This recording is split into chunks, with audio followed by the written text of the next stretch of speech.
رصاص مثل زخ المطر لا يهتز له جفن المتظاهرين. يتحدث من دمشق مكشوف عنه الحجاب ويرى كل المحافظات. وحقيقة المواد التي ترش على المتظاهرين هنا وهناك.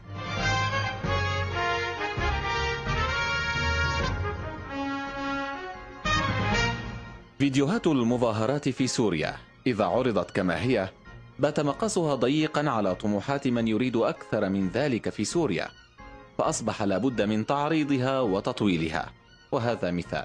وقال عبد المعين إبراهيم وهو أحد المستقيلين أن قوات الأمن السورية أطلقت النار على مظاهرة حاشدة جرى تنظيمها في معرة النعمان.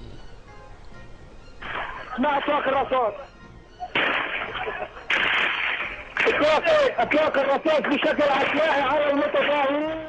رصاص على أبو جنب كما يوضح الصوت، ولكن الكل مستمرون يمشون الهوينة ويتابعون مظاهرتهم وسيرهم. لكن على ما يبدو وعلى العجقة تكركبت الأصوات مع صور الأفلام، ولكن من المؤكد أنه هالصوت مو لهالفيلم، والله أعلم. يوم الجمعة الماضي في 10 من حزيران كانت الفضائيات معجوقة بشهود العيان، ما في إرنة تحط رجلك. ولكن إذا أردنا تفصيل شهادات الجميع لن ننتهي، فإليكم عينة. هذا شاهد وناشط حقوقي بالوكالة تحدث عن خروج طلاب الجامعات في مظاهرات فقال: بدأت المظاهرة الأولى في مدينة جامعية، البارحة ليلا بدأت المظاهرة، واليوم عندما ذهبوا إلى الجامعة لما عادوا من الجامعة بدأت مظاهرة قوية في المدينة الجامعية. حوالي 4000 طالب هتفوا بالحرية نحن هنا لا نكذب خروج مظاهرات ولا نصدق، ولكنه قال أن الطلاب عندما عادوا من الجامعة إلى السكن خرجوا في مظاهرة. بس يوميتها كان يوم جمعة، ايش شايفين الجامعة بمنامون؟ وبما أن هذا الشاهد صحفي مثلنا كما يفترض أو كما قدمته المحطة ابن كار يعني، فإننا أعجبنا بشهادته الخارقة الحارقة العابرة للقارات. عابرة للقارات لأنه يتحدث من دمشق، وشهادته كانت كالتالي: الآن المروحيات تطلق النار على الناس في سراقب، في بلدة سراقب. على فكرة سراقب عند إدلب، وأيضا في معرة النعمان، ومعرة النعمان بهديك النواحي كمان. كما يتجمع أكثر من 50,000 متظاهر في دير الزور حول مسجد العثمان. دير الزور؟ ويقف الآن يخرج متظاهرين في حلب أيضا، كما خرج قبل قليل متظاهرين في المدينة الجامعية من حلب. يكفي لهون، يجوز إذا تركناه كمان شوي يصير بقبرص. التصدي لما تتعرض له سوريا من حملات وتشويه للحقائق كان مهمة كل من يحمل في قلبه قدرا من الوطنية والحب، فتشكلت مجموعات وفرق وجيوش إلكترونية وصفحات فيسبوك وغيرها. ومن تلك الفرق موقع شام هذا، وهو طبعا مغاير تماما لموقع شام الآخر الذي يعد مطبخا لأغلب الفيديوهات التي تغذي المحطات الإخبارية. وهذا تحقيق أجراه عن المواد التي ترش على المتظاهرين في أكثر من بلد عربي، سنعرضه نقلا عنه كما هو. وبعد سؤالي لمختص أمراض جلدية اكتشف أنهم يخلطون الماء بمهيجات عصبية توتر المتظاهر وتفقده صوابه. تابعوا ذلك على التظاهرات التي تخرج على القنوات المعادية أو على الفيديوهات التي تنشرها صفحات الفتنة على الفيسبوك. لاحظت ذلك في أغلب التظاهرات بأكثر من بلد عربي، وعادت هذه الظاهرة لتتكرر أثناء تشييع الشهداء ويوم الجمعة في سوريا أيضا.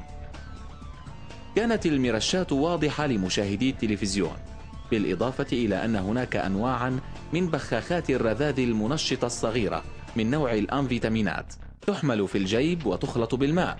من تأثير الأنفيتامينات ومشتقاتها الشعور بالسعادة الكاذبة، رفع الحالة المعنوية والثقة بالنفس والثرثرة، زيادة تحمل التعب والإرهاق والنشاط العام، وعند انتهاء مفعولها يحدث العكس كالإرهاق والتعب والنوم، زيادة إفراز العرق وجفاف الحلق، زيادة معدل ضربات القلب، ارتفاع ضغط الدم، الشعور بالتمرد والعنف، فقد الشهية، فقد يستمر الشخص لأيام بدون طعام مما يؤدي إلى نقص الوزن والضعف والهزال، عدم النوم، عدم التقدير السليم للأمور. وهذا ما بدأنا نلاحظه على بعض الشباب في المظاهرات من تصرفات غريبة كخلع ملابسهم العلوية وهيجانهم الغريب وقيامهم بتصرفات غريبة كالقفز والضحك أو الصراخ الهستيري، والتي أصابت غالبية المتظاهرين وصغار السن. ملاحظة: أنا شخصيا لاحظت نفس الملاحظة من فيديوهات بعض مسيرات اليمن من خلال النقل المباشر لها، علما أن الجو لم يكن حارا بما يستدعي رش الماء.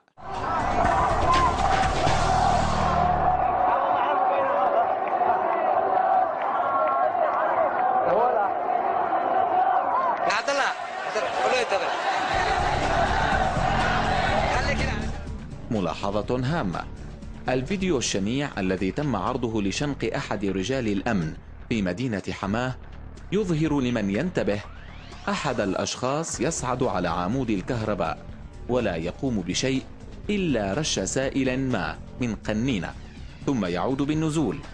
لماذا يا ترى؟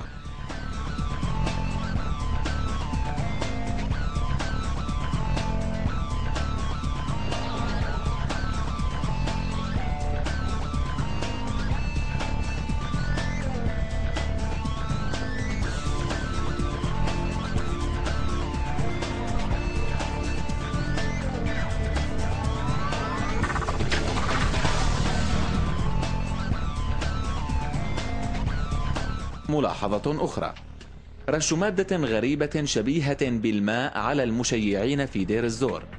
لماذا يا ترى؟